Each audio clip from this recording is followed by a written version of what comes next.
like, it would not be justice for me not to talk about my indigenous community, because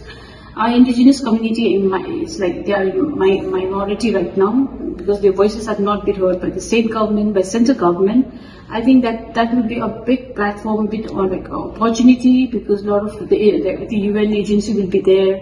some indigenous agency will be there. So that the main thing is like, because this global warming and climate change is a burning issue across the globe, and I think I'll be talking about this recent flash flood that has happened.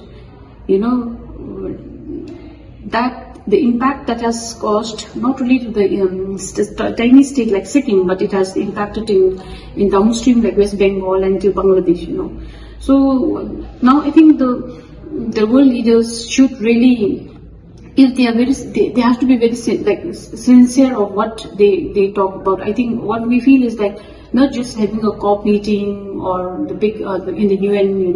So I think if the leaders, the world leaders, are very serious about the issues that is coming up, I think it's high time that the indigenous community's voice should be addressed, should be heard, and I think. The indigenous community, the indigenous rights should not be only on papers. It has to be practical, because if they really want to talk about the mitigation of global warming and climate change, it is high time that they should really listen, and they should consider, they should take the consideration of indigenous community in the policy making, So I think that is very important. That the issue I'm going to talk about. The other thing, issues is like our struggle stories. It's been like almost more than a decade, So and it's very disheartening, and it's quite challenging also, because repeatedly talking about the impact of these dams, and we want to tell that I think the